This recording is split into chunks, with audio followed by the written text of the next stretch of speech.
pattern to them. It's like they wanted I to. kind of like I didn't mind that. I like I like that. I think it looked nice, like on its own, but for him to have like a difference between that and his school uniform was like, well, he just wears his school uniform. He doesn't change clothes until like they're completely different. It just felt unnecessary. It was like.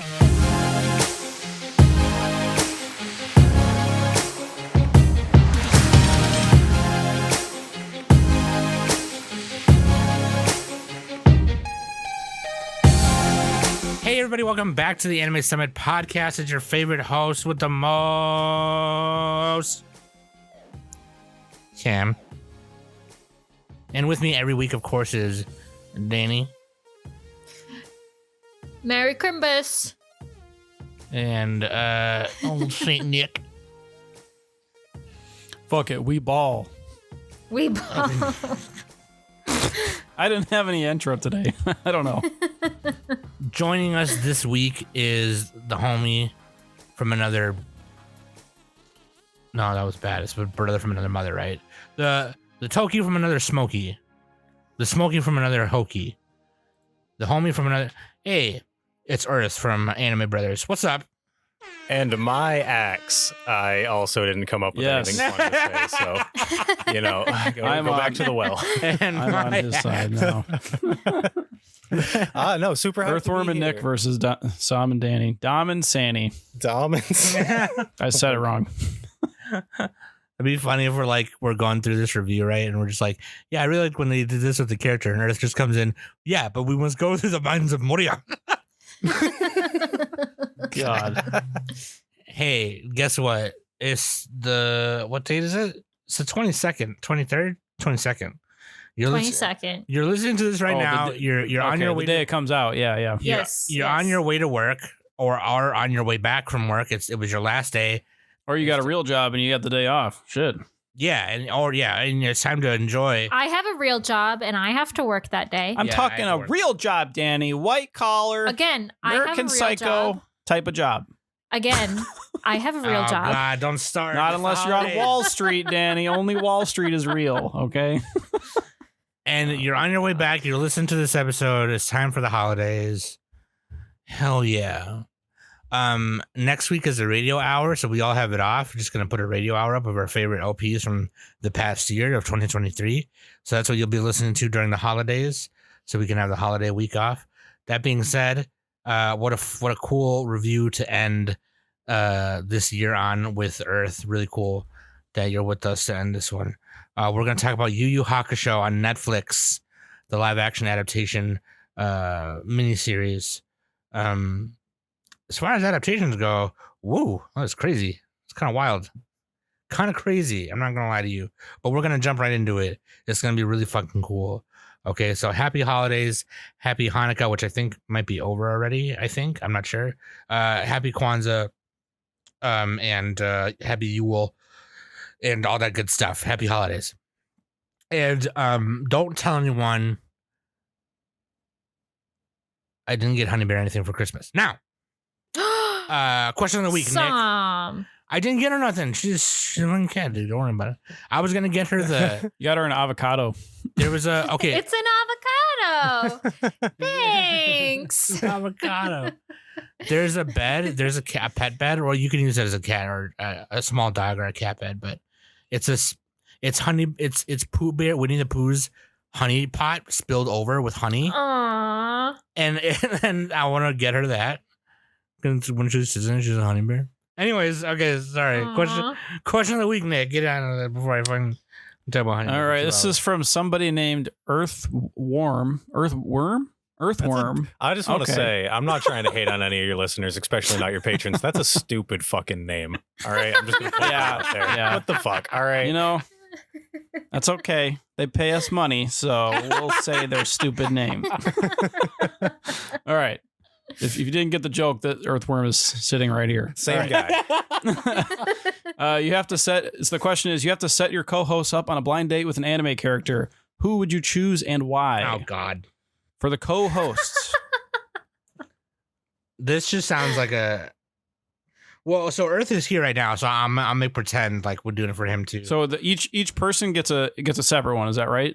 Or is it Yeah. like a triple date or something? No, that's how I was thinking. Like each person Like gets their own date. Like I pick one for Danny, I pick one for Nick, and I pick one for Yeah. Earth. Yeah. Exactly. And like, this is your time. You can set them up with somebody they could be with forever, or you can just have them have the worst night of their life. We're finding out who we are. Okay, I'm gonna set Nick up with the really cute Lamia chick from Monster Musume. And then Okay. Danny with Alphonse Alric, just a big piece of tin. And Earth. What the hell? And You can child? sleep inside of He's the armor. a child. No, He's the a armor child. the armor is a giant. No, he's a child. It's just a He's date. child. It's just a date. You don't have to do nothing. You just did that because I don't fucking like Full Metal. No, I just did it because I thought it'd be Oh, funny too because bad. you're really short. Danny, you're not gonna like my God. pick for you, but okay. I just thought it'd be funny because you're really short and he's this really huge piece of armor. Danny could ratatouille the armor. Danny could Ratatouille the armor. Oh my god. And then Earth, Annie in her Titan form. Okay. Okay. All right. Death by Snoo Snoo. Snoo Snoo right there. There we go. All right, That's Danny, my who you answer. got? Okay. Let's see. I'm trying to think of the top of my head. So I'm gonna be nice to Sam, and I'm gonna have her go on a date with Toru from Dragon Maid. Yeah, buddy. Hell yeah. So giving me a freaking arm piece of hunk of junk. Danny's like, go on a you're date welcome.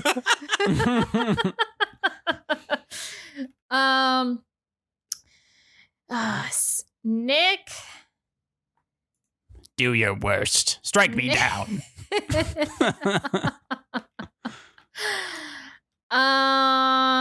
Gosh. Nick, you're gonna go on a date with Johan from Monster. Oh.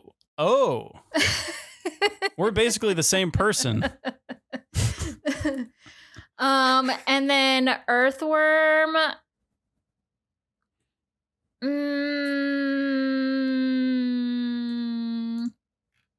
I know this is tough. You don't know me as well as You're Nick and gonna go on a Sam. date with Gon. okay. Why we all gotta be gay, Danny? Come on. Not that there's anything wrong with that. Gotta do the No, Seinfeld thing. I'm super cool with Gon because he is canonically a very good date. He used to take women There on you go. dates all the time and they loved it. So yeah, There you I'm go. down. Oh yeah, that's I right. did that because I thought of when I went on your podcast to do the transformation tournament. And I simped for Gon the entire You did. time. Yeah, that's you did, fair. yeah.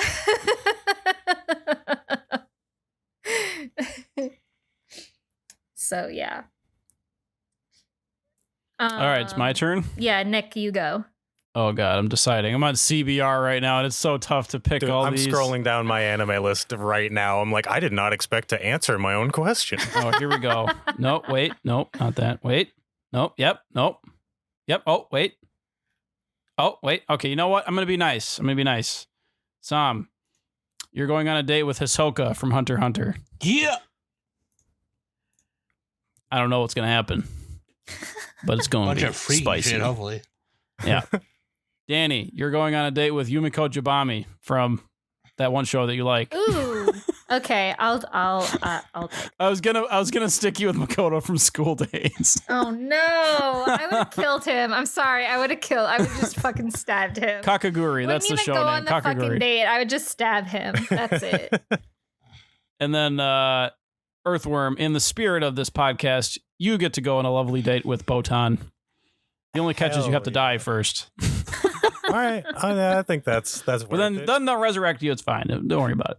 Somehow Man, they'll get the Dragon Balls because that makes sense. Nick, 2 fantasies, 1 stone. Sign me up, brother. Yep. A little morbid humor right there. Okay. All right. My turn now. Nick, I'm gonna start out with you. I assume I'm doing you guys. I could do JD, but we're in the spirit of this. All right, Nick, for your date, I think you should go out on a blind date with Miss Sawaka from K-On, the teacher. Oh. Yeah, I think that would be pretty Perhaps cool. she can discipline me. She might take you to a metal show. You might get kicked in the head. Who knows, man? The possibilities are endless. Some people pay extra for that. A lot of people pay extra for that. Danny? I'm trying to be nice here. So, Danny, I think you would love a date with a Mr. Lloyd Forger. Ooh, I would. I thought you would. And I'll go on all of his 76 date scenarios that he had with you for your. That's the catch, Danny. That's the catch. That's it. It's a marathon. Yeah. Or should I go on an assassination job and get shot in the butt and Yeah, then just that's the other catch. avoid from sitting anywhere? All right, and to finish it off, Sam, girl, I get you. You're a Digimon fan like I am. You go on a date with Angelomon. You get that, all Can I right? get the opposite? Oh, cool. Shit. Would you rather have Lady Devimon? Yes.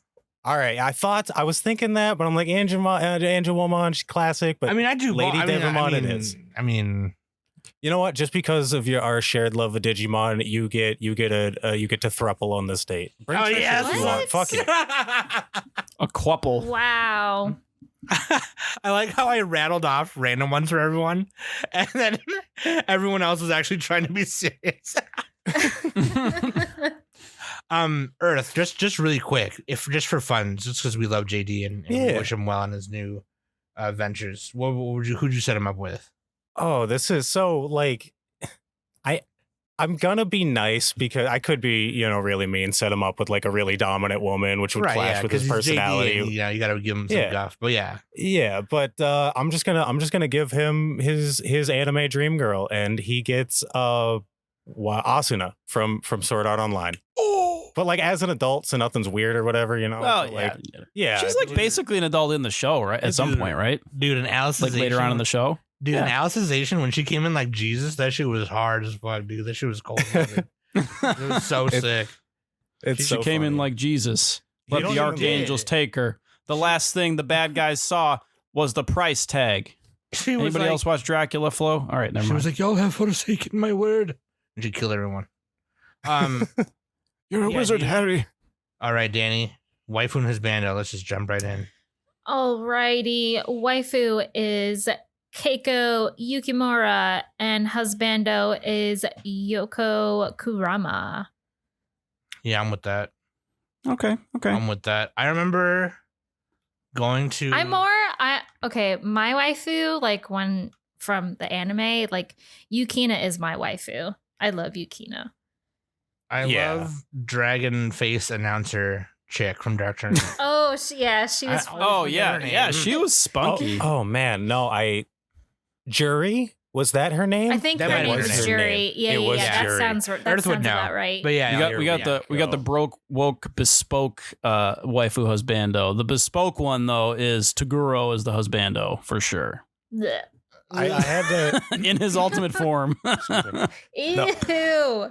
look. I got the privilege of filling this out, and You did. Yes. I look that Botan. Yeah, I get it, but She's my waifu. Keiko is like she's the underrated. Like she's with Oh, she's Yusuke great. the whole She's great. time. Keiko's beautiful. spicy. She's the only one that can handle Yusuke, like, because he's an asshole. At least in the anime, especially. But She fucked people up too. Like we'll get into it, but like she's a fucking fighter, and I appreciate that.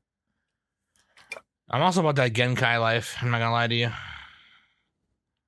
Feel that all day. I'm not even gonna front. If I'm old or young, all day. all day. Everything. Yeah, Sounds like all day.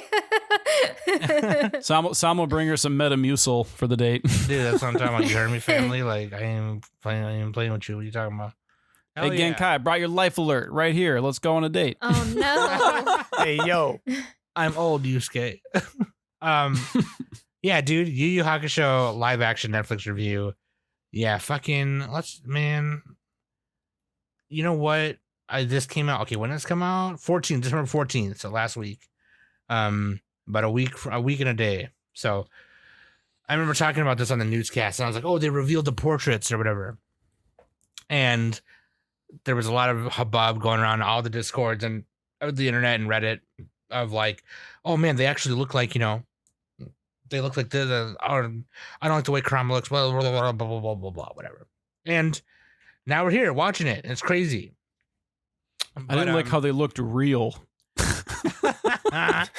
and I want to say this too. Seriously. I want to preface this again by saying, this was a Japanese production, right? So, and if you go and listen to our live action One Piece episode, I preface it by saying, this is like a joint international production / Western. So like, it's not going to be like how it's different when a Japanese production does it. Japanese in Japanese filmmakers and TV showrunners, they adapt anime all the time over there. They do that shit literally like on the regular. Like it's, you know what I mean? So this was either going to be really good or really mid. Okay. It could be really bad. You never know. The only time where I've seen a Japanese anime live action like production be bad was when they adapted Attack on Titan. Oh God, how would they even do that? Yeah, it was weird, dude. I didn't watch it. I didn't even watch the second one because I was just like, whatever. Didn't they completely omit Levi? Yes, I heard that, and I was like, "Well, why the fuck? Why he?" That's fair. Nobody in real life is as handsome as he. They left out a bunch of stuff that would have made it cool. It was just like that is really weird, though. It was very mid. It was very bad. That being said, this is a Netflix production, 5 episodes. Okay, Yu Yu Hakusho, Studio Robot Communications and Netflix Studios, of course. This is directed by Sho Tsukikawa, written by Tatsuro Mishima, music by Yutaka Yamada. I just pulled that from the thing. I don't know who they are. I'm sure they've done other kinds of adaptations and TV shows and movies and stuff. But based on the manga, Yu Yu Hakusho by Yoshihiro Togashi, serialized in Weekly Shonen Jump by Shueisha from 1990 to 1994. The synopsis, basically, the story revolves around Yusuke Urameshi, a delinquent junior high school student who spends his days getting into fights. He dies after saving a child in a car accident and gets resurrected to serve as an investigator of the supernatural. Yeah, that's literally the plot of the anime. That's the plot of the synopsis, or the manga, whatever. That being said, yeah, dude. So let me just say this before I let you guys go off on your initial thoughts or whatever. This is it's one of the best-selling manga of all time, okay? That's the numbers. Okay? That's the numbers talking. There's almost damn near, and actually it's 2023. It's almost 2024 now, so the numbers might be higher now. But the last time it was counted it was over 70, almost 79, almost 80 million copies in circulation. Wow. It's won the Shogakukan Manga Awards. It won that only 3 years into its run. Okay. It's number 10 according to Wikipedia. Yeah. Oh wait, it's actually lower than that. Sorry. It combines. It's like number 20-ish, but that's still really good. It combines the idea of horror and supernatural with like these shonen tropes and taking a delinquent main character, a character who's not super lovable by societal standards, and turning him into a reluctant hero, into becoming a hero that we all needed, right? And that's just kind of the thing that made it really cool. And I hear it's one of Earth's favorite things. Okay. But this is like, it's regarded as like a really popular anime, really popular manga. So when you have something where somebody comes up to you and says, "Hey, motherfucker, I want to do a live action adaptation of this," you're going to be met with either two things. One, okay, I'm going to throw a shit ton of money at you, make sure it's good. Or B, no, fuck you, don't touch that. And so, right.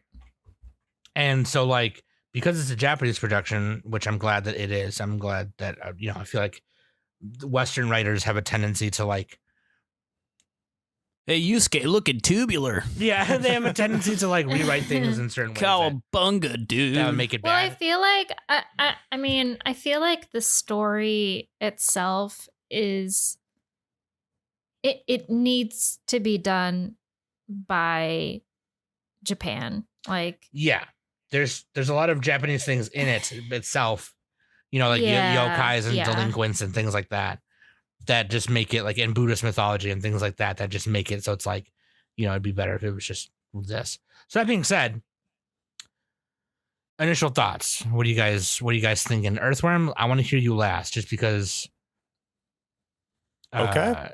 Just because this is like number one, I need you to carry us throughout this podcast. Number two, I hear it's one of your favorite stories ever in the medium. Yeah, it is. We literally just released my top 30 anime list, and spoiler. Oh, I alert. listened to that one. I listened to it. Hell yeah, bro. I'm going to have to ask you afterwards what you thought. But Yu Yu Hakusho is my favorite anime. It's been my favorite anime since I knew pretty much what anime was. But yeah, I'll let y'all go, and then I'll go off at the end. Okay. I'll start since I'll be the shortest. I'll be the shortest. Just like in real life. Short king. All right. I'm 3 feet tall. He's not. I'm 12 million years old. Okay. All right. No more Dracula flow. Okay. So Yu Yu Hakusho live action. I saw 5 episodes and I'm like, is there another season? Like, what's going on? I just had trouble believing, like, I didn't know how far they would get in 5 episodes. That was my main question, like, going in. I'm like, okay, they're going to get through, like, maybe the Spirit Detective arc, like the very first one. That's what I thought they were going to do. So yeah, that was my impression there. Overall, I enjoyed the what I enjoyed the most was the fight choreography. I thought they did a great job of that. So that caught my eye right away. And then it was kind of a whiplash going from anime to live action. It always is. Doesn't matter how good it is. Like even the One Piece one, it was still a little bit of that whiplash. But yeah, here it was like more, because I'm so used to the English dub of Yu Yu Hakusho, which I haven't watched in many years, like probably like 10 years. I haven't watched it. Maybe less than that. Maybe like 7 years. But anyway, yeah. So like I enjoyed it, but I definitely had some gripes, and we'll get into that stuff later. And yeah, I'll let everybody else go. Go ahead.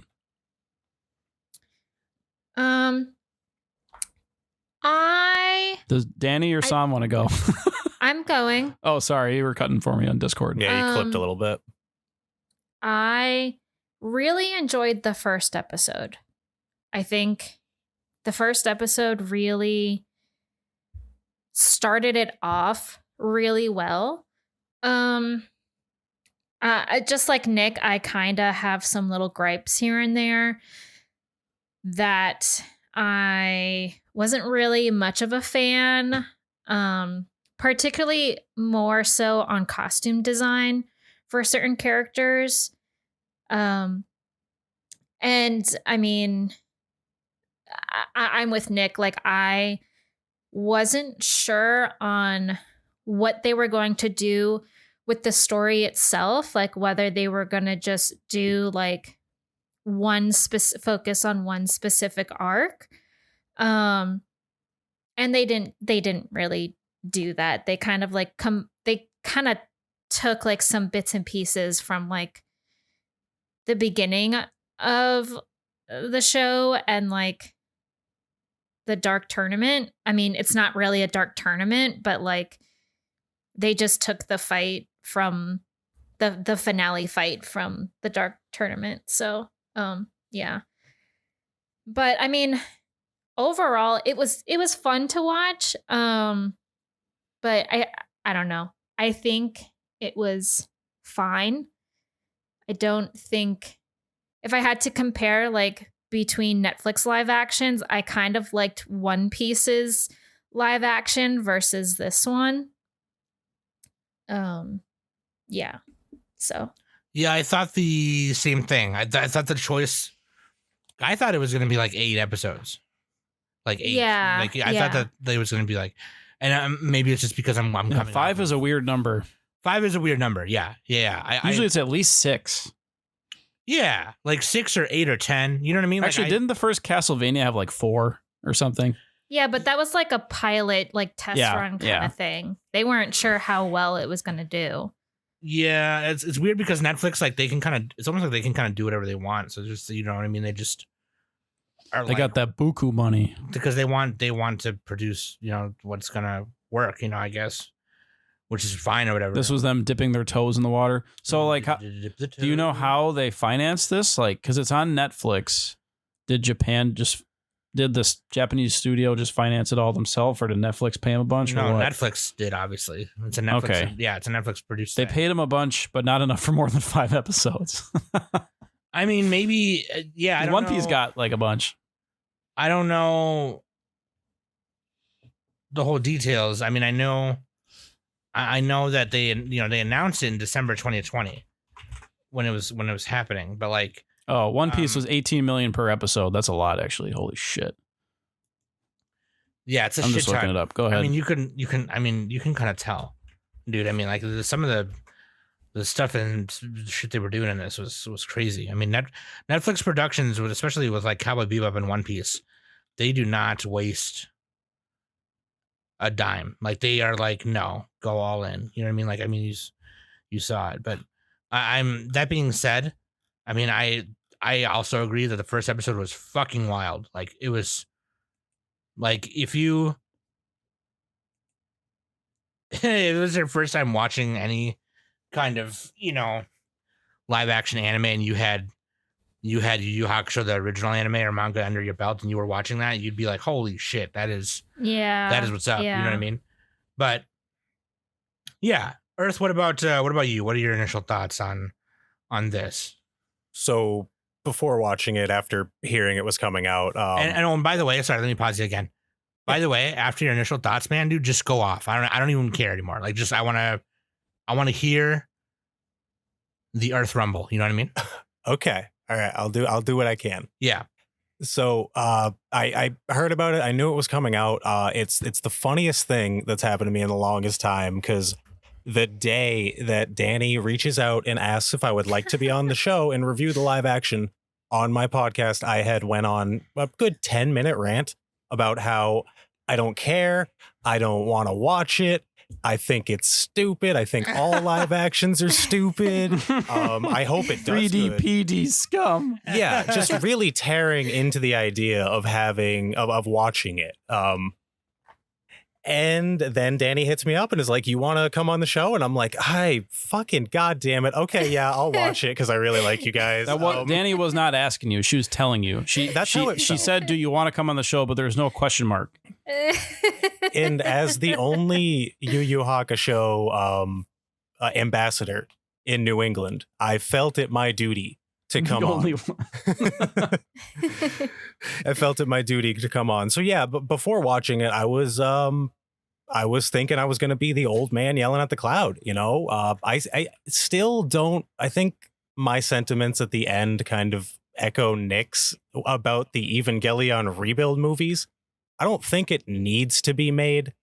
I don't think live action anime really benefits anybody. Really, I mean, I'm sure there's some people that like it, but it's like really, jobs for the people who made it. Sure. I don't. I okay. guess it's economy. Money machine go burr. Also, branches out for non-anime watchers to watch it if it's adapted. Yeah, I hope for so. Real people. I hope so, and maybe I just don't.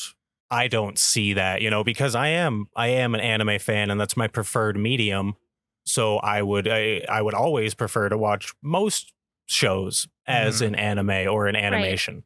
And I think that's everyone here we're all anime watchers. I mean, we all have fucking anime podcasts. So I haven't had sex in 4 years. You've had sex? That's lucky. If you know what I mean. But yeah, after watching it, I was pleasantly surprised. Not only did I think the first episode was really good, I thought they carried it into the second episode. They actually gave me hope that we might be building into like an actual full arc of Yu Yu Hakusho, and that 5 episodes might have been a gamble on a first season. And then it's so funny that you say that, because when I did ask you, you're all like, as long as you don't mind an old man complaining about it, blah, blah, blah. And I'm all like, But how do you know you're going to be like that?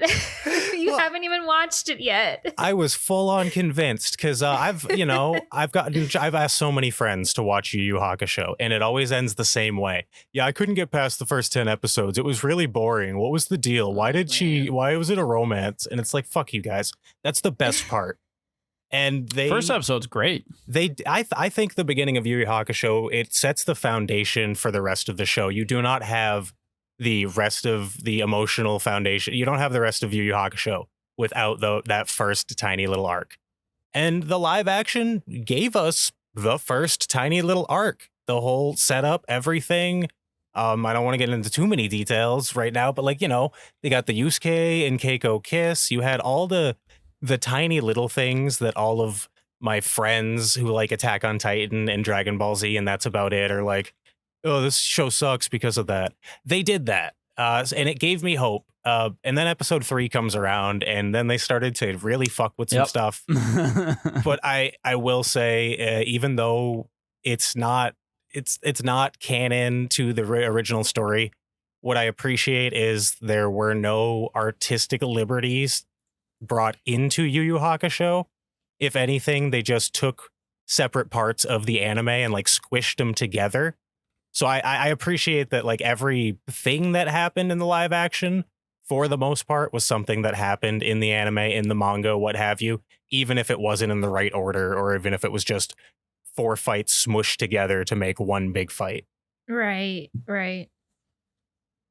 Yeah, that's my first thoughts. That's pretty much where I'm at. Pleasantly surprised.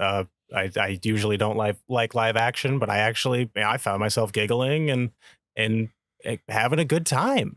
I don't know what the fuck that was all I give about. myself a win because Danny, I'd be a fool to not take your recommendation. I give myself a pat on the back because I asked you and you're all like, this is so funny because I literally went on a 10-minute rant. It just goes to show that I don't know what the fuck I'm talking about. Don't say that. It wasn't a perfect adaptation. You like what you like. That's pretty much what it is. Sure, and like pretty much everybody said, we have gripes, and I will get into them in the let's bitch about this thing section because I can go all day. But I'm trying to keep an optimistic mind, and if I thought they were gonna do a 1-for-1 recreation of the anime, I'd just be setting myself up for failure. Right. Yeah. You would just go watch the anime. You know what I mean? Exactly. I think that's been some of my complaints about some other things that we reviewed in the past, whether it was on here or maybe somewhere else. I don't know. But like, The World Ends With You. Okay. The anime, when First Impressions, when First Impressions came around, I was just like, it just makes me want to play the game. Yeah. I'll just go play the game. You know what I mean? I mean, that's the same thing with Ace Attorney. Like when they adapted that game into an anime, and it's all like, and I watched that, I'm all like, this is the game. Like, it could have been another. And that's the thing is, they could have done something original because he's an attorney. Right. He's working cases all the time. You could have made like an anime original case, And that's a better example. It was literally the game. Like, anytime Phoenix solved a case, the fucking like confetti would like start streaming down, and like there's cheers and everything like that. And it's all like, this is the game. It's like, too on the nose. What? Yeah. So Earth, let me holler at you for a minute. All right. Number 1, what are you doing this weekend? Number 2, it's Christmas. Oh yeah, next it's weekend. The holidays. Hit me in the DMs. Slide in the DMs. Number 2, so have you watched any other live action things that have come out in the last couple of years, like the Cowboy Bebop and Alita and One Piece, or no? When the Cowboy Bebop live action came out, I had yet to watch Cowboy Bebop. I was a real late bloomer on that one.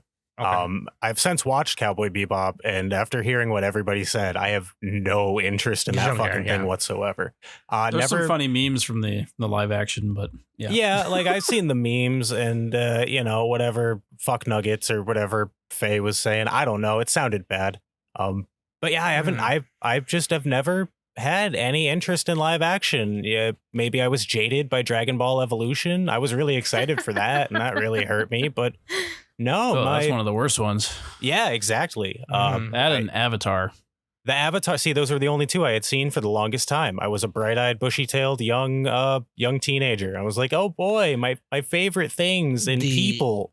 And no, it was bad. The new Avatar live action series on Netflix coming out looks amazing. But no, and I get you. And so for me, and I don't ever tell I don't tell Wingus and Dingus what to do, but like when First Impressions comes around, I want to try and watch as much as I can and try. I felt like in the last year or so, I've only just tried to come out of my comfort zone with First Impressions. So I'll try and like watch different shows, as much as I can. Other than that, otherwise, if you don't need to subject yourself to like watching the Cowboy Bebop live action, then don't, honestly. But I will say this. Have you guys ever seen the Rurouni Kenshin live action? No, but I've heard it's those good. fucking According to movies are so CBR, it's one of the best ones. Yeah, those Yeah. movies are good. Same. I've only ever heard about it. Before the remake of Rurouni Kenshin came out, that might actually be a better live action just because of the nature of the 90s anime. It was just really bogged down. Sure. And it also helps too, and I'll say this about Yu Yu Hakusho as well. It also helps too that it's a Japanese production studio doing something that's Japanese. Because obviously, like, in Yu Yu Hakusho, it takes place in Japan. Exactly where, I don't think they ever really say. But like in Rurouni Kenshin, right? It's like it's a samurai movie. It's a samurai sword movie. You know what I mean? So like, who else knows them about that more than Japan does? And so like, it was very. A lot of people will say, "Well, yeah, it's a samurai movie. Of course, they would do it good." Well, yeah, but they still did the characters justice. They did Kanryo Takeda justice. They did Shishio justice. You know what I mean? Like, and I haven't seen the two latest new ones, like the final or whatever. I haven't seen those ones, just the original 3. But this live action adaptation of Yu Yu Hakusho was almost at that level. I think the problem that I have with this Yu Yu Hakusho is, okay, let's just get this out of the way. Do we want to like summarize what they did so people know? Like, I feel like actually, Nick, that's a great idea. Yeah, no, actually, because it's only 5 episodes, and like they mixed a bunch of arcs together. I hate just summarizing the whole thing for the thing, but I'll try and be swift about it, I guess. And you guys just interrupt me if I get something wrong, or actually, Earth, if you want to.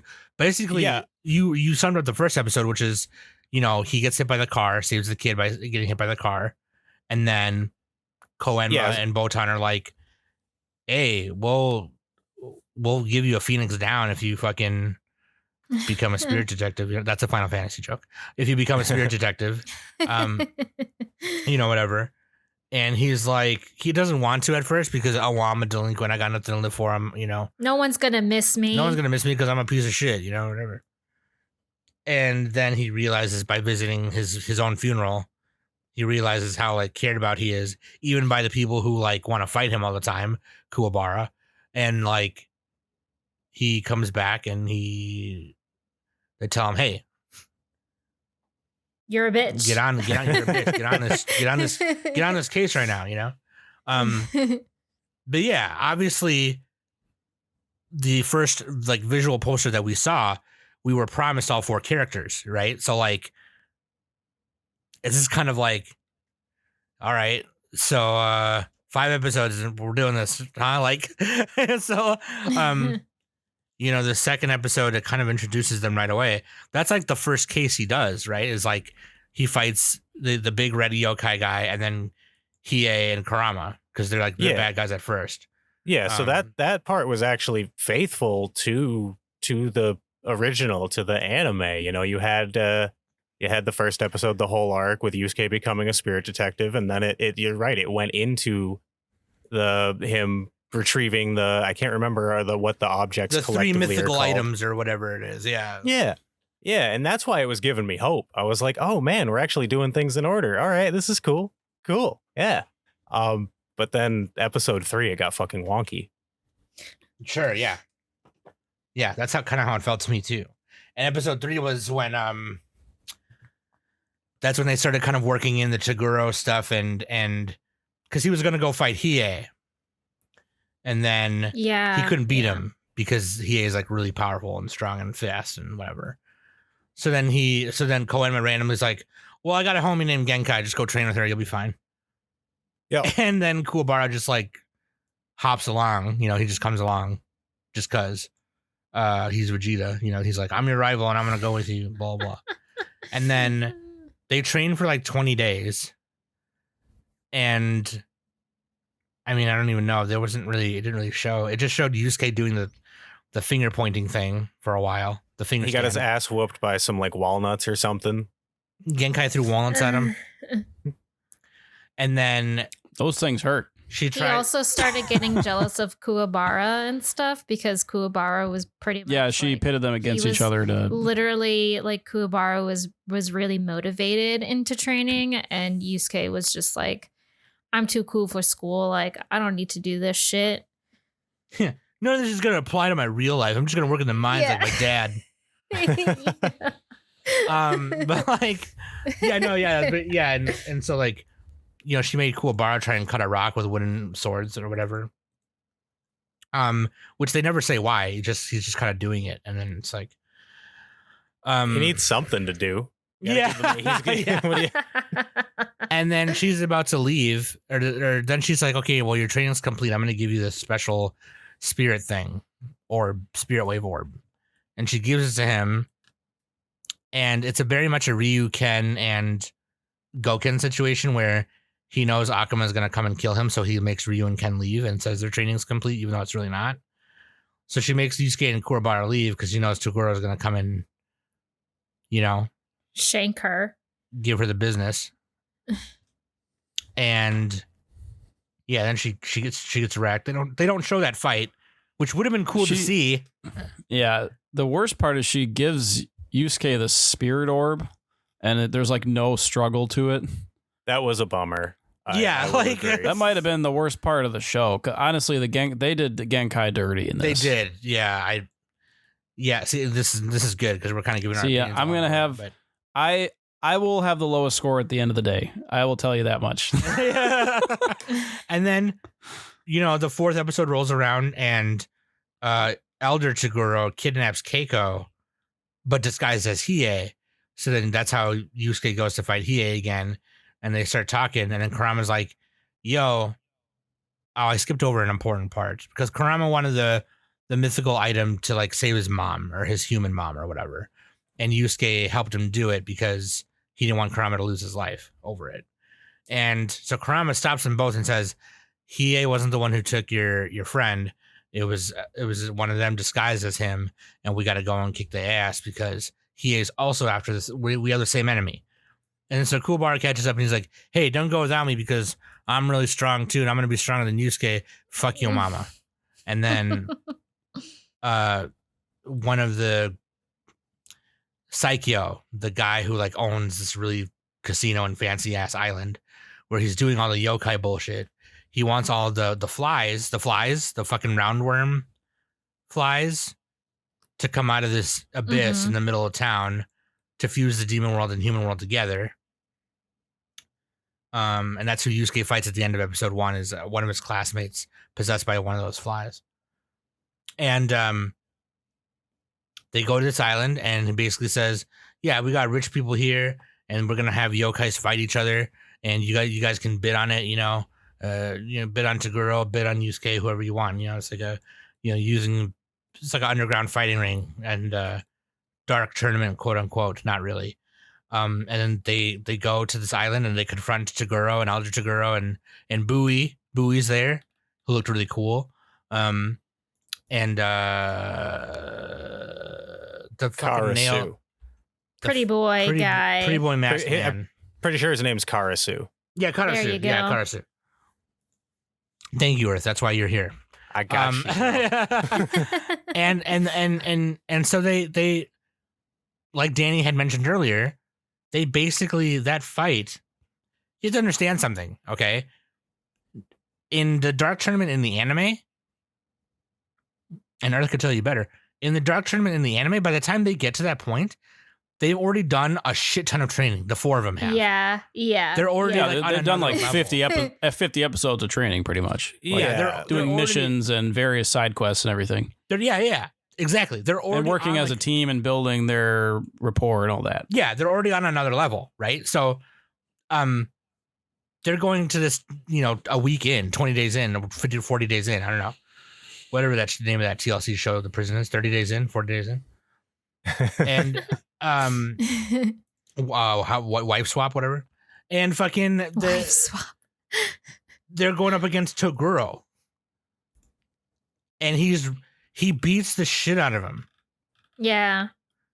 And Yeah, it's like, it's- well, that's obviously going to happen, right? Because y'all have been spiritual detectives for what? A day? And like, you know what I mean? Like, and so Yeah. then it becomes a thing. Probably even like less than a day. Oh no. Sorry. No, he did like 20 days worth of training. That's right. Yeah. Never And mind. so obviously it makes sense that, okay, well, we need to turn this into a fight where it's all 4 of them against a girl. And that makes sense. Okay, it's like, okay, cool. So obviously you can't just have Yusuke, only been doing this for 30 days and be able to beat him, right? But that's still kind of what happens. And it's like they took the fight. Like, yeah. They took That's the kind fight. of what I have a problem with. Like, I didn't mind that they like cut out a lot, but like they really just wanted to give you that fight because I know a lot of people whose favorite arc Is the Dark from Yu Yu Tournament. Hakusho is the Dark Tournament arc. And that fight between Yusuke and Toguro is like an insane fight. I'm getting ever. goosebumps right now just thinking about it. Like, it's, Yeah, it's like- fucking intense. And you guys tell me this. Tell me if either A, you thought the same thing, or B, you agree that it should be this way. Probably both. But like I thought, okay, obviously they're mashing things together so it goes quicker. I get that. It's more consumable for the audience, for the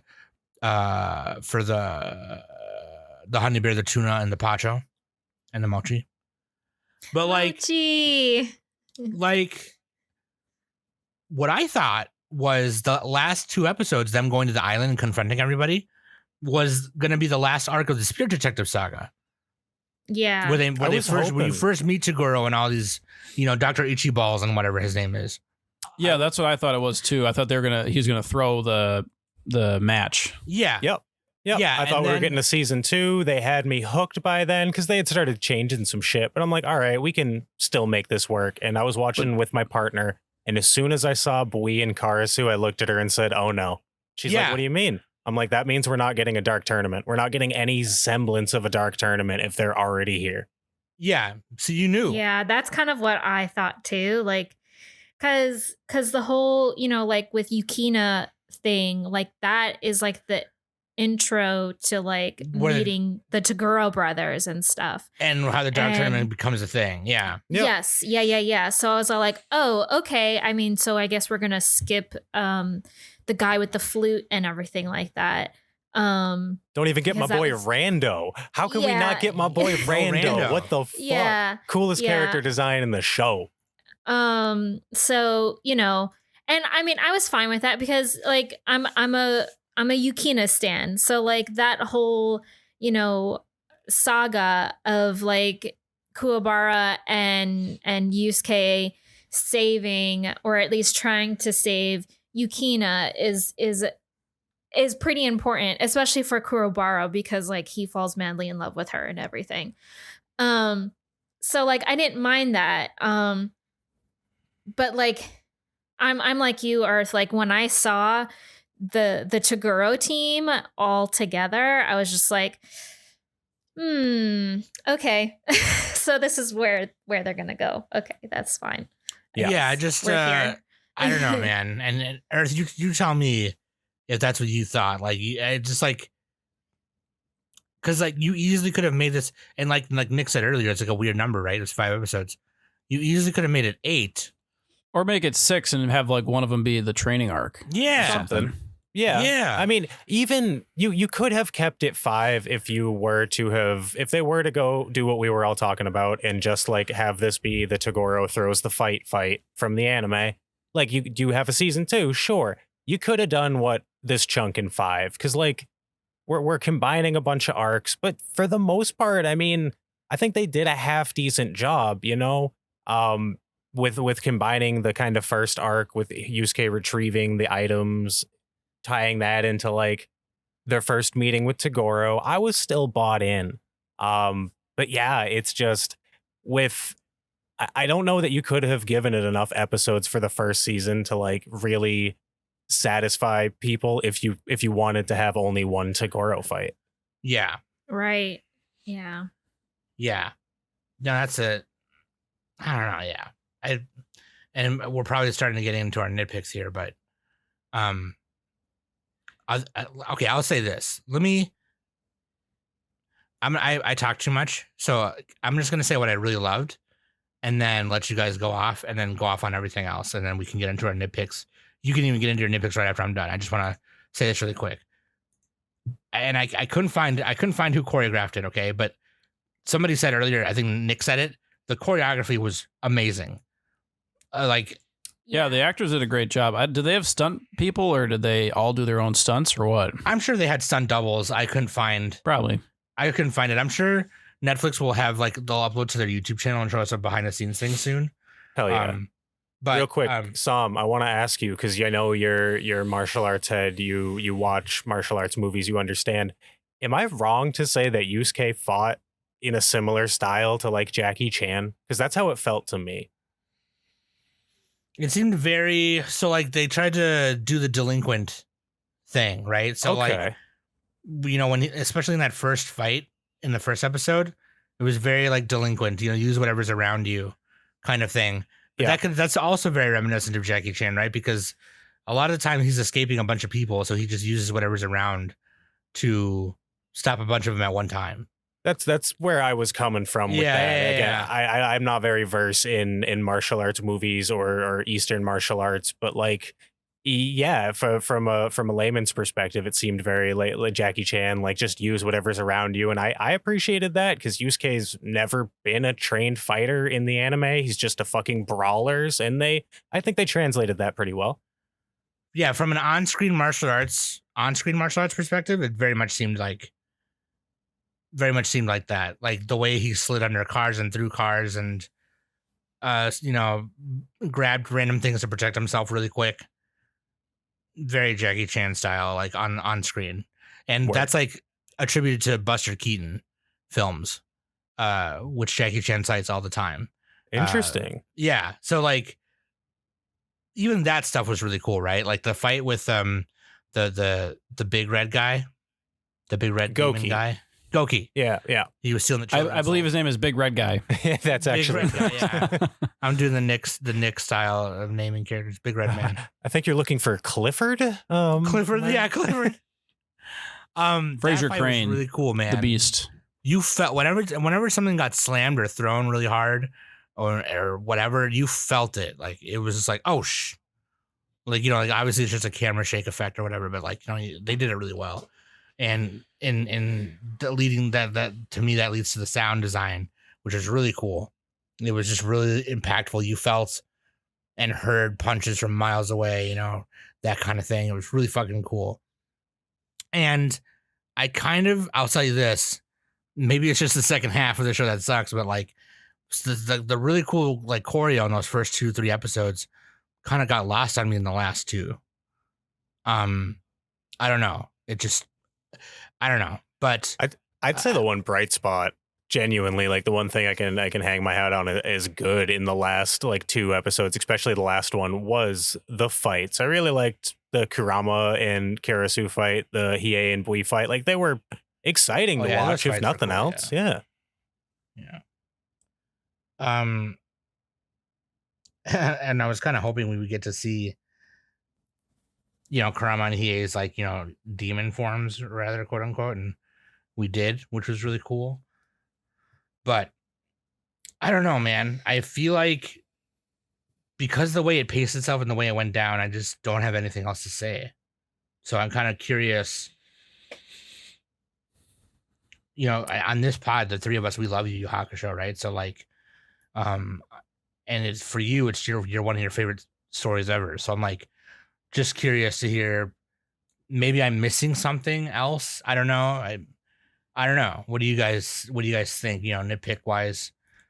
There might I be got a somebody lot of else there. nitpicks. Yeah, I'm yeah. actually trying to do the positive thing. What did I like the most? Right. Yeah, that's what I'm trying to do. I've been and I've been in a very negative mindset the last couple of months, so I got to be careful. Well, like Sam, like you said, the fights were actually really well done. There's a lot of weight to them. They had like they made use of the environments, and the special effects were pretty decent, I guess.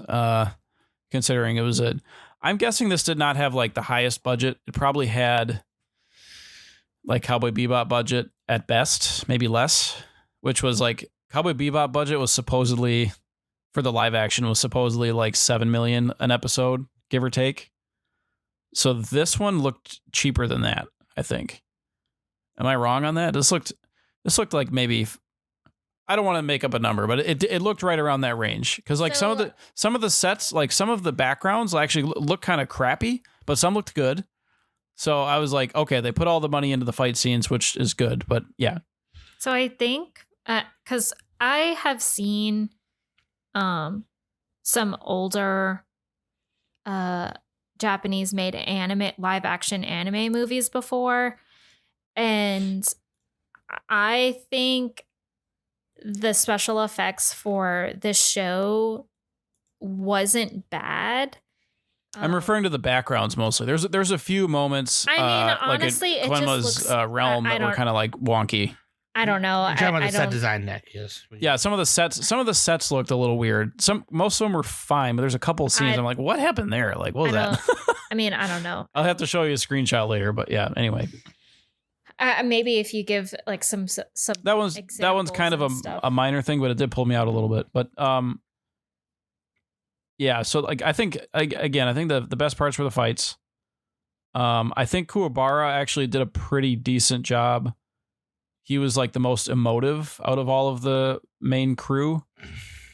Yusuke did an okay job of being a delinquent, but like the only thing is, like, you can't compare.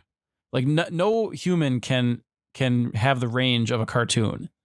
Like there's no possible way.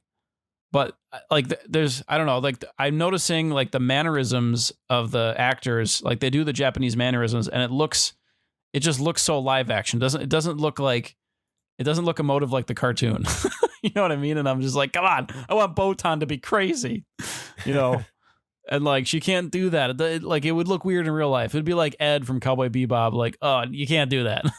But it works in a cartoon, but it doesn't work in real life. I wanted them to like, this is what I wanted. I wanted like Yusuke and Kuwabara to, and oh God, the red guy, Wolfman. Kurama. Kurama. He's He our looks like a chick. husbando, by the way. Kurama. Yeah, I wanted them, because he made a few dark jokes, but like I wanted all of them to like banter more, you know what I mean? They did a little bit of it, but not enough. I wanted to feel like a sense of like connection between the characters, and like Yusuke and Kuwabara to like they had a good scene like in the first couple of episodes, like we were saying, like they beat the shit out of each other, and that was cool. But then like later on, it was like a little too serious. I don't know. It didn't feel as light-hearted as the anime. For like the character acting, but yeah, they can't compare to the cartoon, so I don't know. I guess I'll let somebody else go. Those a couple of points I had.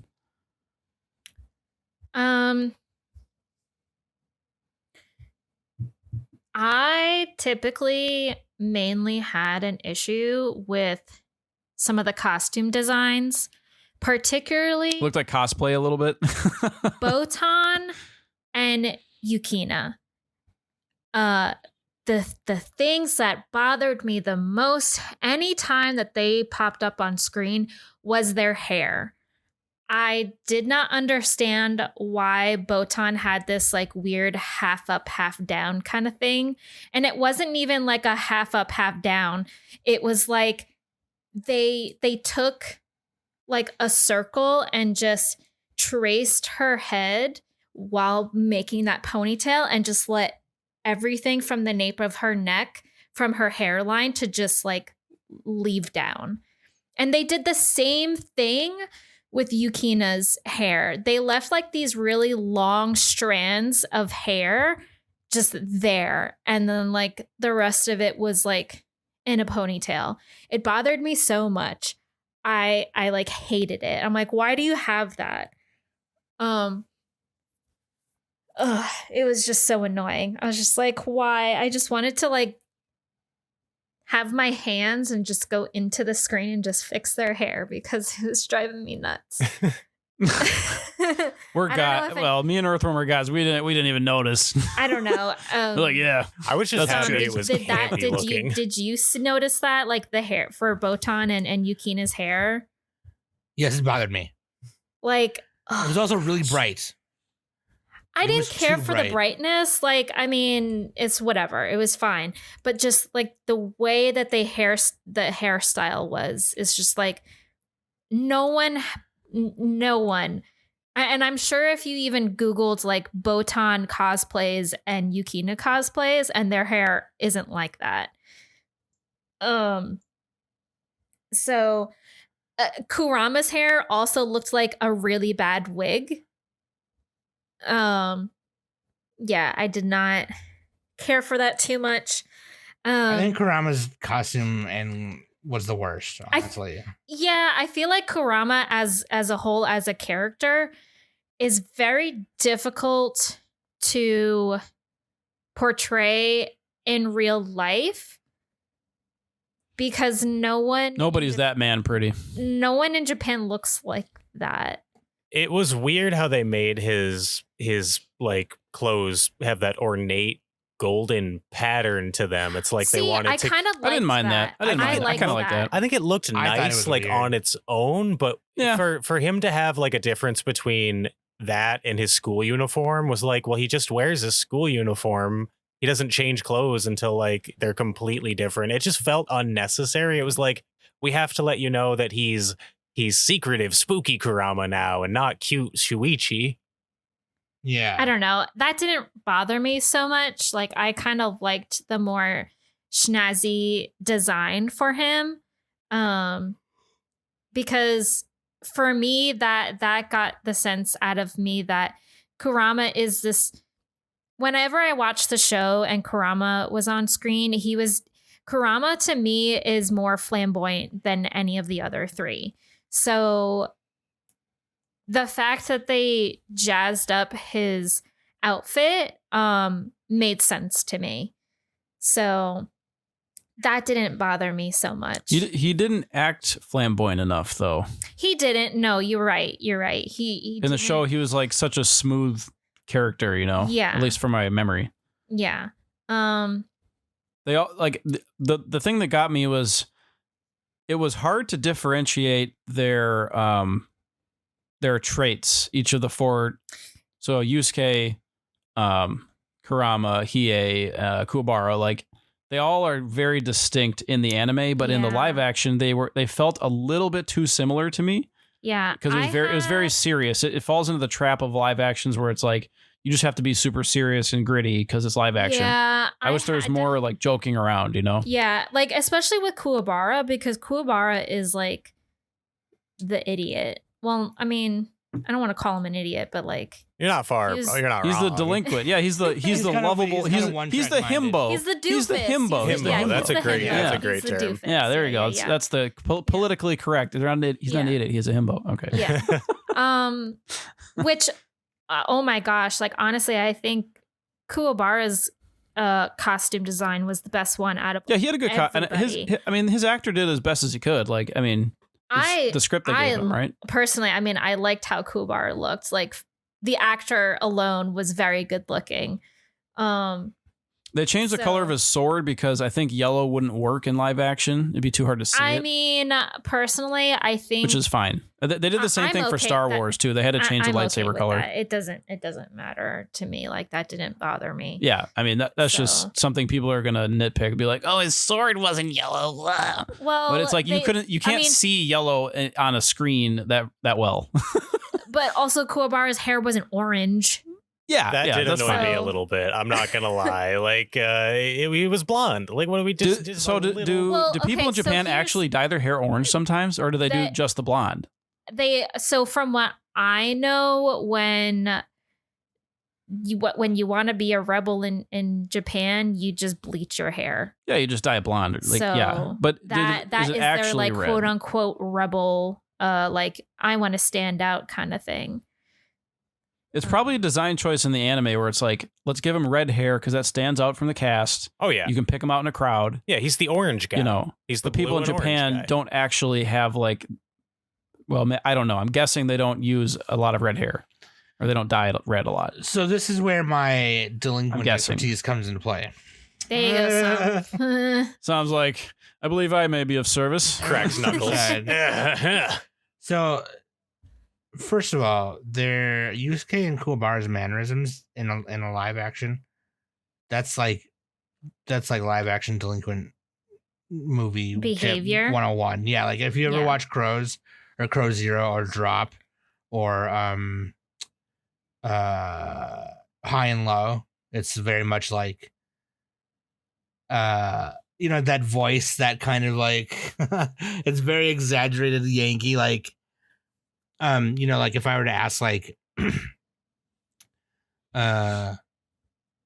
hey Earth, where are you going? I'd just be like, oh, dori desu ka, right? If you were to do it in the delinquent mannerism, you go, dori desu ka, like, just like really mad, just really elongated yell, right?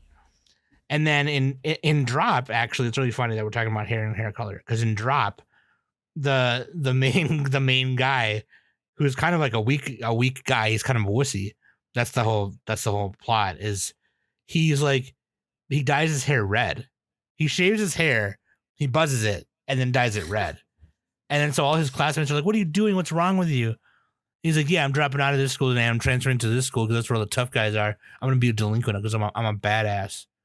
And they're like, "Wait, really? You've been a delinquent this whole time?" He's like, "Yeah, I just haven't shown it till now," or whatever, right? And then he dyes his hair red, and everyone looks at him like he's like this punk ass, right? And then he shows up to the school and he gets his shit beat out of him. It's really fucking funny. Anyways, dyeing it blonde is like the first step, right? And then dyeing it other colors is like beyond that is like, okay, there's something wrong with this person, right? But yeah, that's delinquent 101. If your hair color is anything beyond it's natural, Black, then you're kind of a rebel. Yeah. If it's anything beyond blonde, then stay away from this person.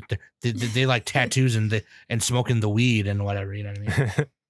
But they'll just automatically label you as a yakuza. Yeah, you're automatically but yeah, like that being said, I think the actors, which is really funny, I knew I recognized Yusuke from somewhere else. He plays Takemichi in the Tokyo Revengers live action. Oh shit. Yeah. I was like, dude, I've seen this guy's face. I know he's somewhere else. But yeah. As far as delinquents go, like that's one of the big parts about Yu Yu Hakusho too, right? It's like the main character is not just some reluctant hero guy who's like afraid to get stronger or whatever. It's this, who just wants to fight in his happy-go-lucky and carefree. It was a delinquent turned to a hero, and it's like that's like one of the big parts about it. And I think they captured that really well in this live action. But other than that, I think it was. Oh, I think it being 5 episodes made it so they couldn't really capture what makes these characters special, because what you got in the live action was essentially the personalities of these characters when you first meet them, especially with Kurama and Hiei. Hiei starts off as just an absolute little pissant. And he's just the edgiest little boy, and Kurama is absolutely shrouded in mystery. And they kind of kept that vibe for each character throughout this live action, where in the anime you've had by the end of the Dark Tournament, you're talking 60 episodes of character growth, and they couldn't stuff that all in. Yeah. And like, I definitely had a hard time like connecting to the characters. I mean, I'm familiar with them because I've seen the show. But for me, when I'm watching a medium like live action like anime that's been adapted to a live action, I try to not to compare to a lot to the original material because this is a new medium and everything. So I like to be optimistic when it comes to that. And I like to sit there and be like, okay, so if I was a person who has no knowledge of Yu Yu Hakusho and I'm watching this for the first time, how will I react to it? And the one thing that I really had a difficult time with was connecting to all like these 4 characters, especially past episode 3 when they started going to when Yusuke and Kuwabara started training. I feel like we didn't get enough of that. It was very rushed, and then automatically they're headed to the island to find Keiko and everything like that. There was literally not enough time for these 4 characters to like bond with one another. I didn't have, there was just no character growth for any of them. Well, there was no reason for them to be friends, really. Yeah, like and Nick brought it up earlier. You had maybe 2 total character interactions with actually all 4 of the main cast in the entire thing, which I wanted more banter. Give me the banter. You need that. Like more Hiei and Kuwabara fighting, because that's what they did. Like they fought all the time. Like anytime they sat, like he would fucking insult Kuwabara, and like Kuwabara would like, "What'd you say, shorty?" Like where's my fictional homoerotic relationship with Kurama and Hiei? Right. They're like my favorite thing about hot and cold. Their relationship in the anime. It's like Hiei's this bad ass, and he's so fucking tough, and nobody's gonna touch him. And Kurama like will go up to him and boop him on the nose and be like, "You're a little guy. I love you, buddy." And Hiei's not gonna do shit. And we didn't get any of that because you had 5 episodes and you didn't get introduced to these 2 until episode 2. I guess I'm just kind of being disappointed at this point.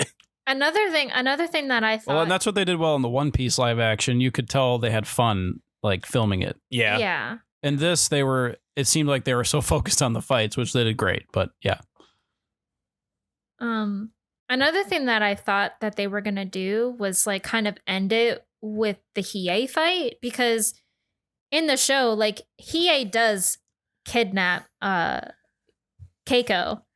And, that's what we were saying earlier. Is like we thought when I asked the question earlier, I was like, I thought it was going to be like this. Yeah, that's what I thought that they were going to do, because it's like, oh shit, like okay, yeah, this is exactly what's going to happen.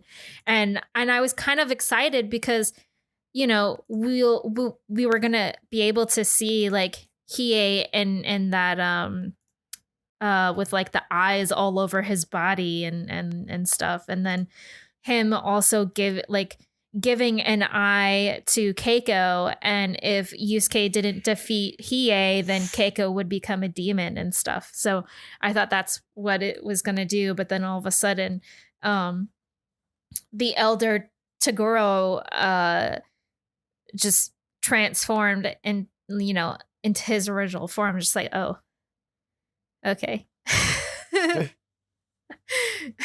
So I want to talk about Yusuke's character real quick because you brought it up, and I agree with you that I think they got his delinquentness down really well, but I think almost a little too much, I would say. I would say so. And maybe I'm more speaking to the relationship between him and Genkai that they really misunderstood. But there was something about Yusuke's character that I don't think they got right. And he's not, like you mentioned, he's not just a reluctant hero. He's not just a delinquent put in these situations. But at the end of the day, he's a kid who's never been shown love and is now flooded with people who love him.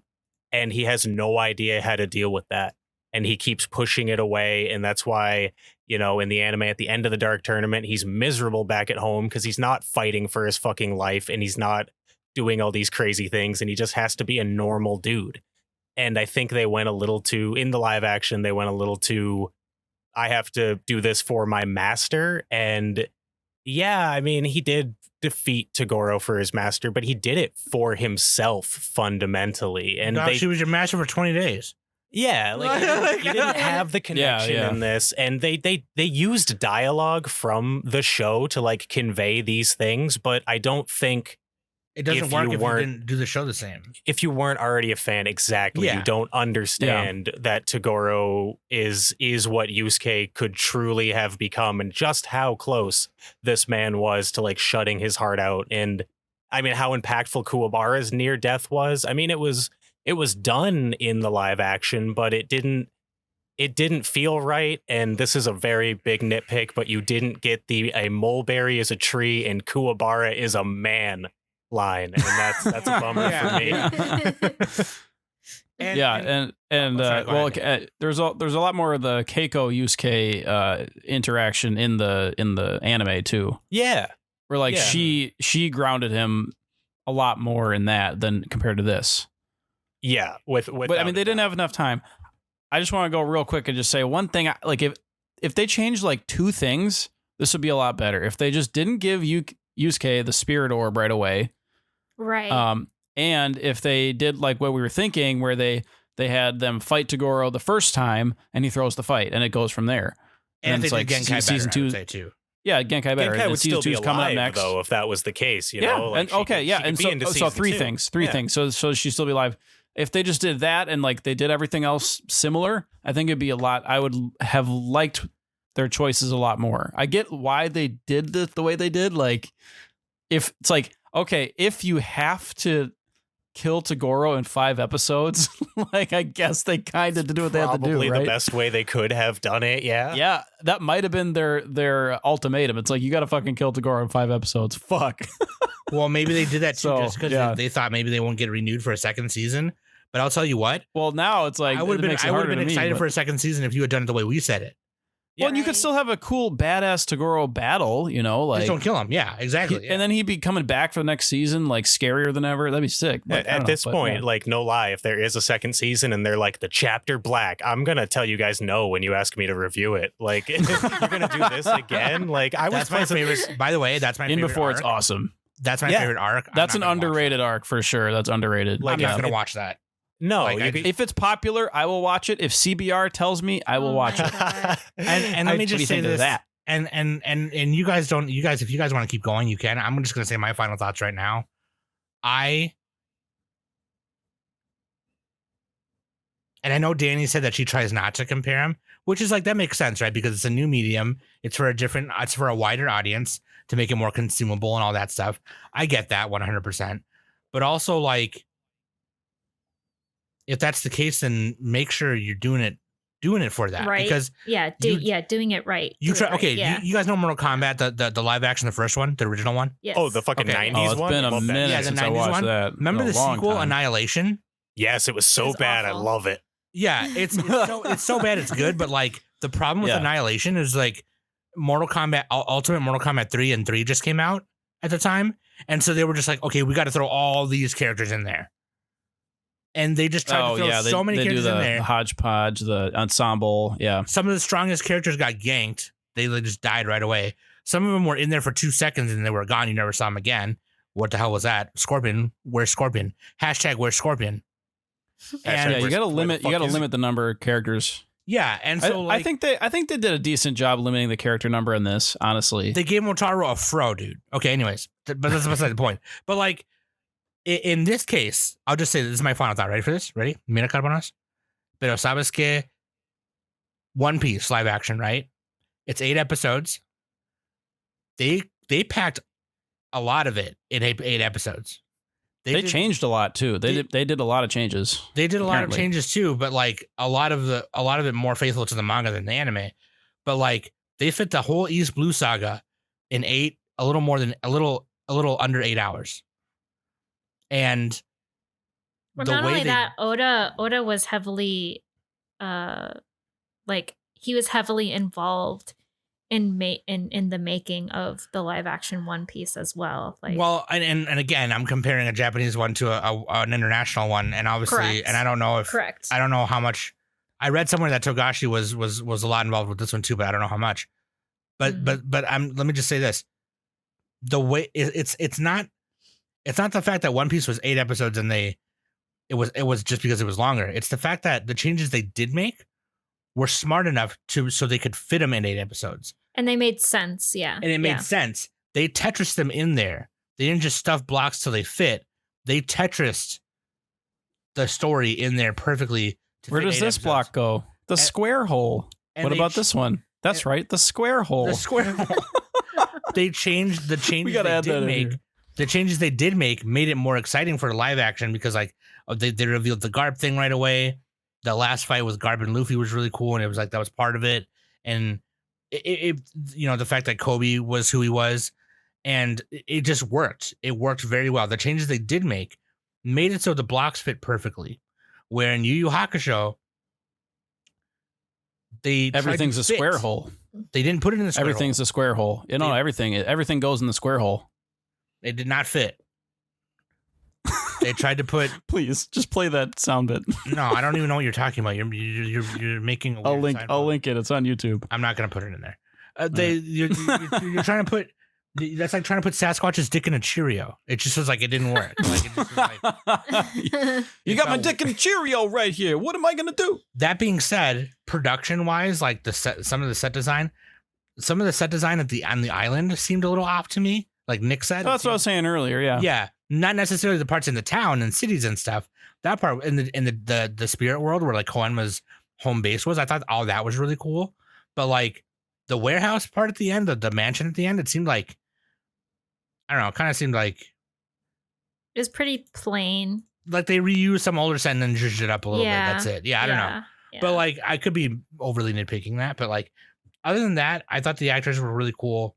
The fights were really cool. I'm not really excited for a second season if they make one. I have a question for everyone. What did everyone think of Koenma being in his adult form the entire time? I think he looked good. I think that was he did look good. You should have hired a fucking baby, though. Like, they should have just... Yeah, they should have hired a baby, dude. They worked for cheap. The child that Yusuke saved should have been baby Koenma. There it is. It's important. Just miscast. That's all. That's the only problem here. I've noticed also at all the live actions, they don't do very many of the mascots. Like, what is it? Ku, the blue thingy? It's George, the ogre. I don't know what his Japanese name is, but his dub name was George. No, the blue, like the blue. Oh shit! I was thinking. I'm sorry. What did I say? You said. I think you said it. Right? I said something wrong. I said his something wrong. name is Pooh, as in Puuu.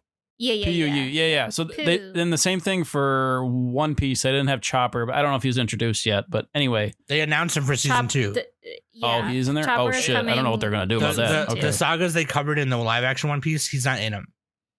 He's gonna look like Sonic, but like the first design. Oh god. And to be fair to Pooh, like, it would have been a real fucking shoehorn if they were like, also, here's a spirit egg, huh? Yeah, that would have been really fucking weird. It's all like, where did this come from? It just like shits on Yusuke's face. Here's a spirit orb, bitch. Because that's what happened in the show. Just kidding, it didn't. I got to rewatch the original show. I really like that show. Talking about this is making me want to... We're gonna review it. Yeah, That's the best thing this live action did, is made me want to rewatch the original.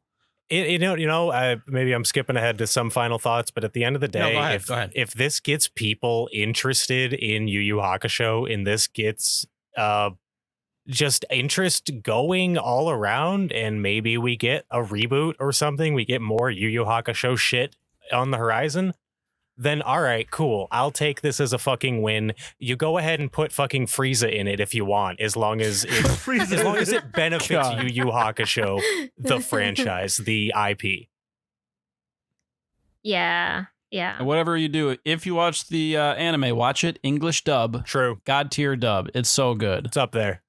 Because they have all the accents, and everybody is just, they're so emotive. I love it. You didn't know Botan needed a mid-Atlantic accent until she used one, and you're like, all right, I'm in. Plus, you got that Smile Bomb opening. Oh, that's one thing. One more complaint for me. Okay, the music in the live action, to me, sounded like they got an AI to write it.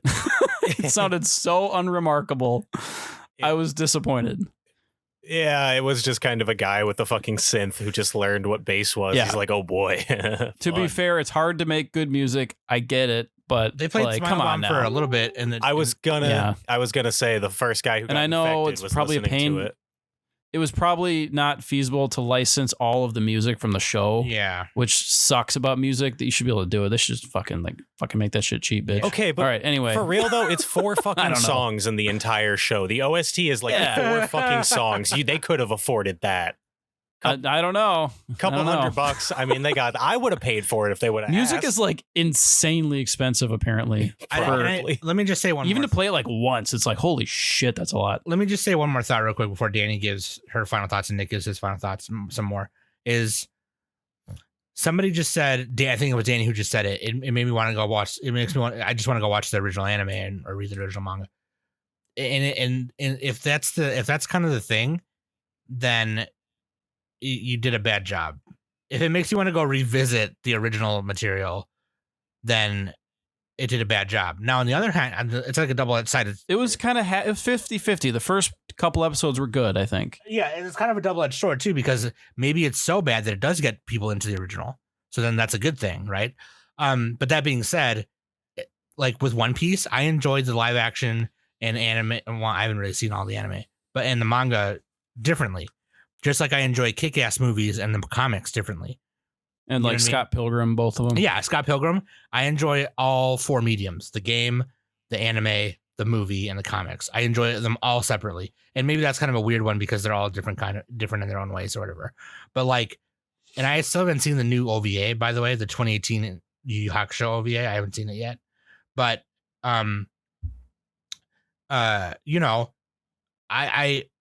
I feel the same. It kind of makes me just want to I just want to go watch the anime because I want to go revisit all the parts that I feel like the live action failed on, and they failed on them a little too hard for me.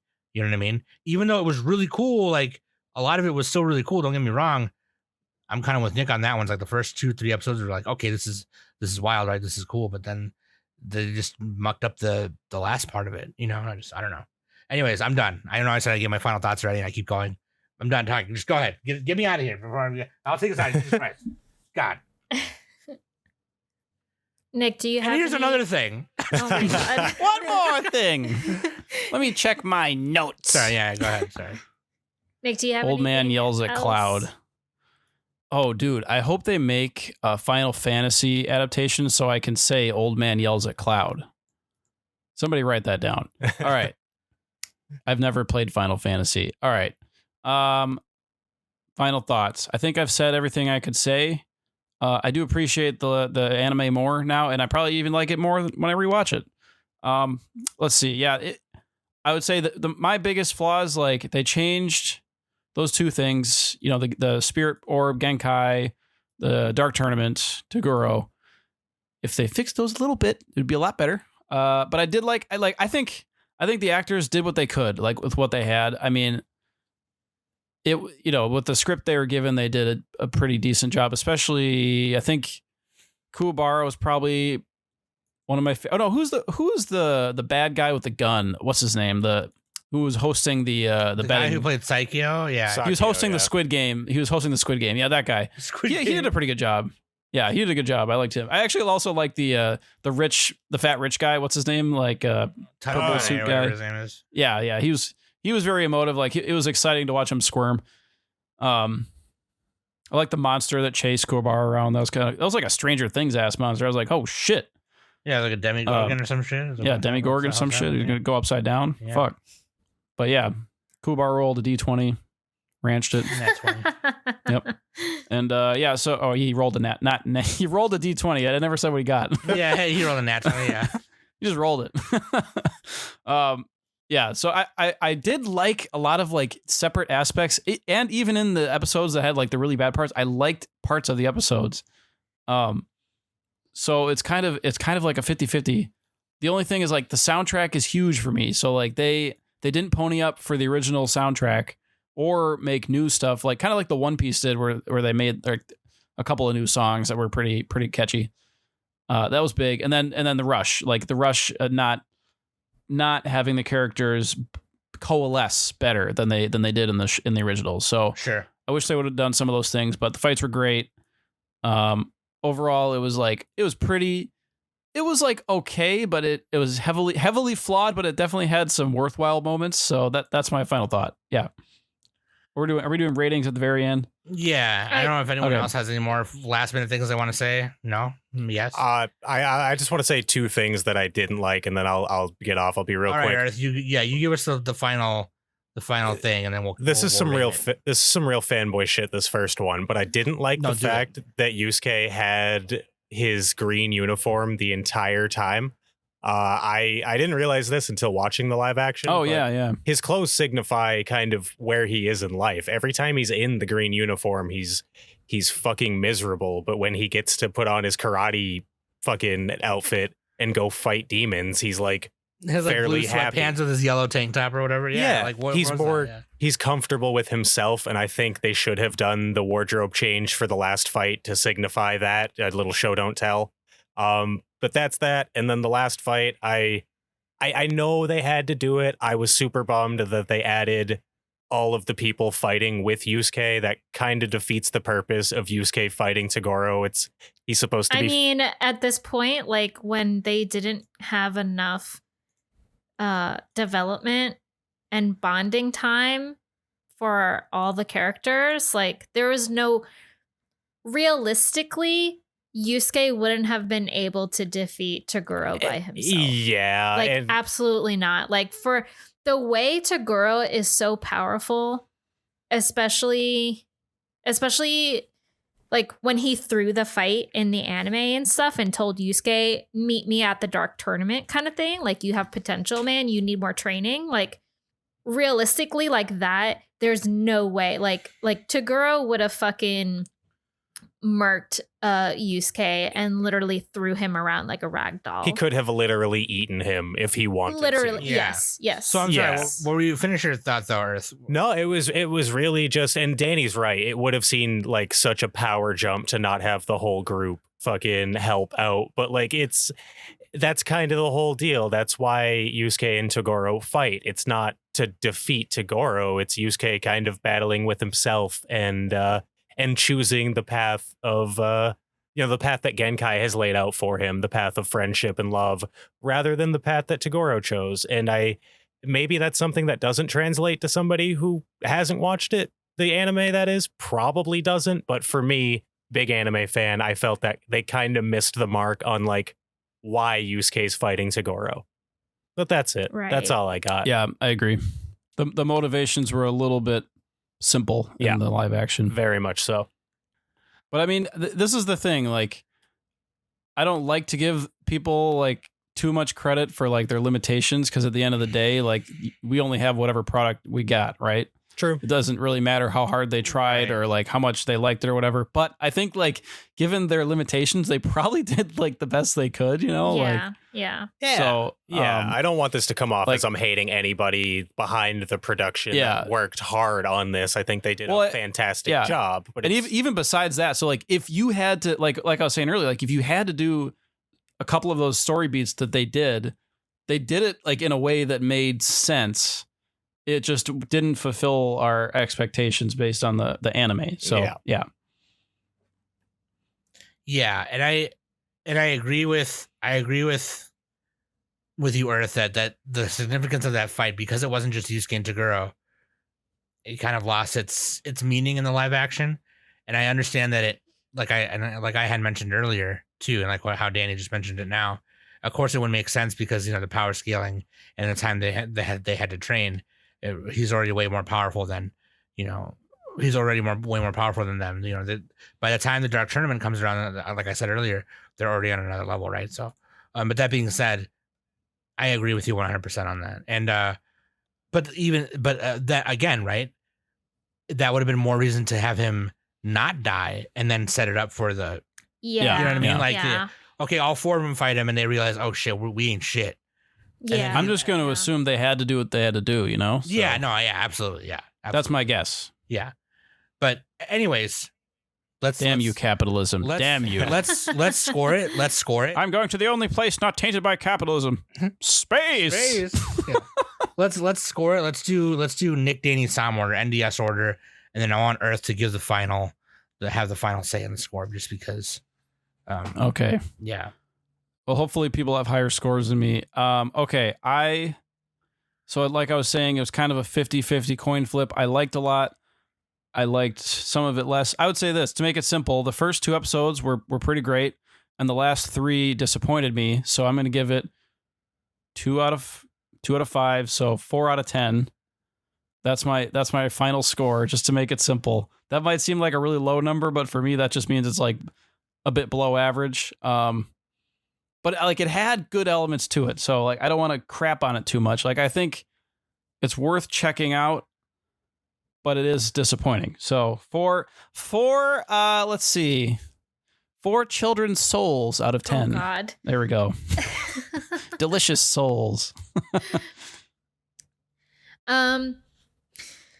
So it definitely had a very strong beginning. Like I really liked how they started the show. And I was also very surprised that when the truck was driving into the town and just destroying shit, and Yusuke went to go save the boy, they literally showed Yusuke's body getting drove over. And I knew it was like CG, like I knew it was fake. It didn't but it looked like it hurt. So it's just like, okay, that's pretty believable, and that's pretty insane that they actually showed that. I would have never expect a production to do that. So that was very surprising for me. But I think we're all in agreement here that after episode 3, it kind of just dwindled down and started to not make sense. So, and there are things that I wish that they would have changed. And for me, I honestly think that the costume design was not on point. That's, to me, pretty important, especially when you're adapting something that I have grown up on, and I know what these characters look like. I thought you said you didn't have any more final thoughts. I'm sorry. Well, I didn't.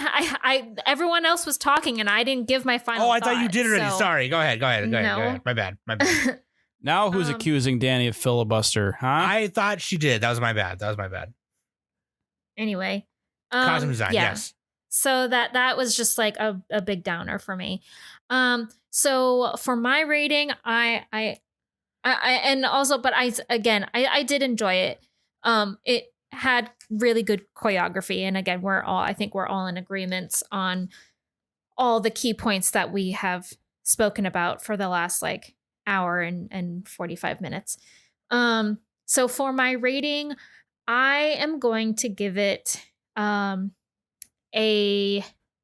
5.5 out of Genkai shooting walnuts at Yusuke. I give it walnuts. I give it and just because I enjoyed the action aspect of it a lot, and I still enjoyed myself. I still had a good time. I give it 60% of Togoro's strength out of 100%. Okay. Wait, what do you give it? I'm sorry. I literally was not paying attention. Oh, 60% of Togoro's strength out of 100. Okay. Yeah. Okay. So like he's starting to get the neck muscles a little bit. You know what I mean? Yeah. Right. So I thought the first 2 episodes were better than they should have been. They were really dedicated to the story, and I appreciated that. Obviously, as everybody said, episode 3 started to make some artistic liberties, but for 5 episodes, kind of like Nick's been saying the whole time, they kind of did the best they could. I had a good time watching it, other than my constant eye rolling because they didn't do everything exactly like the anime. Found myself laughing, having a good time. The characters were fun enough. So yeah, I'm pretty much exactly where Sam is. I'm gonna give it 6 fantasies about Yukina out of 10. Oh man. All right, man. That's good. Good stuff. Good stuff. And let me just say this, and let me know if you guys agree. Not just you three, but the listeners out there. Sorry, let me adjust my seat. When it comes to live action adaptations of anime, video games, and maybe even just old school cartoons, whatever the hell, depending on what it is, obviously I'm more of a fan of certain things than other things. I'll find a way to enjoy it probably. Other times, if it's really bad, then it's really bad, I guess, but like I mentioned earlier, like the Mortal Kombat, the original Mortal Kombat from the 90s, love it. I still love it to this day. Like the first one. Right. Yeah. Annihilation, I still love it, but not as much. That one was just really terrible. But like, in terms of, let's just talk about just anime for a minute. In terms of just anime, I would be okay if we never had another live action adaptation of any anime ever again. Doesn't need it. Don't need it. Extend that to Disney movies. And yeah, it's too late. It's too late. Honestly, no, I'm with Nick. I'm with you there a little bit. After Beauty and the Beast, I was kind of done. I was done with them. I still haven't watched any of them. Neither have I. So I'm kind of biased, and Beauty and the Beast is like one of my favorites. So I love it.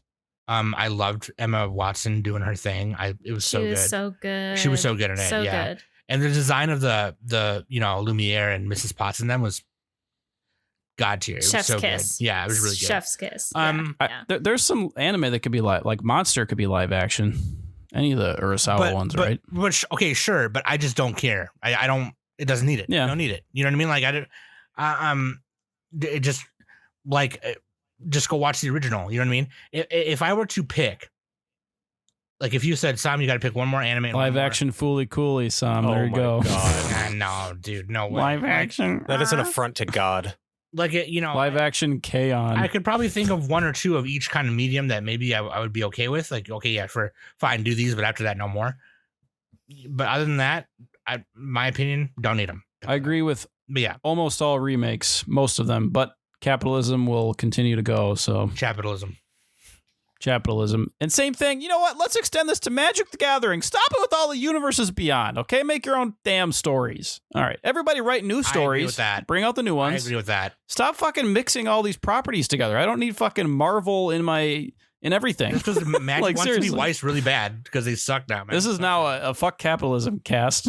No, I agree with that. Magic just wants to be Weiss really bad. I need Rick and Morty fighting Doctor Who with the timey-wimey.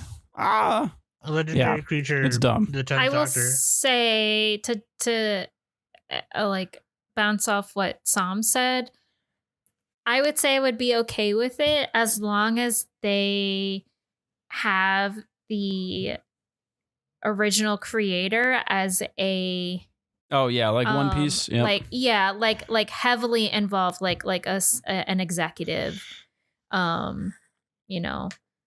So yeah. That's Get out of here with your reasonable take, Danny. Well, and Danny, I'm gonna poop on you a little bit. Well, actually, no, not really, because this was a long time ago compared to now. But they had one of the executive, like, producers and original devs of King of Fighters on the King of Fighters live action adaptation set, and he gave the okay to that crap. Danny, do you know where I watched that movie? I literally went to the bathroom and I took a poop and I turned around and looked in the toilet. That's where I watched it. The King of Fighters live action adaptation is so bad. And they had the game devs on set supervising it, and they gave their okay. Like, honestly, at that point, I think it was just like, ooh, we're going to get more money. Like that's at that point. That's maybe because at the time they didn't come out. I don't think they had come out with KOF 12 or 13 yet. And those were like the best ones. Anyways, no, you're probably right about that, Danny. But that being said, yeah, no, honestly, that's a good point. If the original creator's on set and they're given the one up, then that's what's up. That being It's got said, a better shot at least. Yeah, exactly. Yeah. Or like have somebody like when they did the Scott Pilgrim anime, have like the creator do the screenplay. Yeah. Yeah. Like have them recreate their own adaptation for it, kind of Right. thing. Right. So, That being said, thank you guys for listening every week. Earth, I'm glad you were here to kind of send us out for the rest of the year. I appreciate it so much. Oh, thank you so much for having me. I really appreciate it. I love hanging out with you guys, and anytime I get a chance to nerd out about Yu Yu Hakusho, I will fucking take it. Hell yeah, dude. It's such a classic. You know what I mean? We had to talk about it. So, and also, I say we do a review of the show at some point. yeah, we the should. anime And you should join us for that, Earth. I would love next to. week. Let's go, Sam. Just kidding. Gonna rewatch it in a shut week. Up. I already said it was a radio Christmas hour. week, Sam. It's the Your family can holidays. wait. I have things to do, like open presents, because that's what's most important about Christmas is opening presents and getting Receiving. and not getting socks. Honey bear. I need some socks actually, but I do need socks too. That being said, I need underwear too. Half my underwear is just torn up. okay. Anyway, So it's a radio hour next week. Okay, so enjoy that. Take the week off. Put the radio hour on your way to your parents' house. It'll just be our favorites from 2023. OPs and EDs mixed together. And have fun. Okay, happy holidays, happy New Year. You know, if you had one too many eggnogs, maybe don't drive. Don't do that. And if you do get socks and you don't want them, I'll take them. I'll take your socks. Just give me your socks. oh my god. I've been Sam. That's been Danny. That's been Nick. And Earthworm from the Anime Brothers podcast. Link in the description, bitch. And we've been the Anime Summit podcast. Spirit fingers.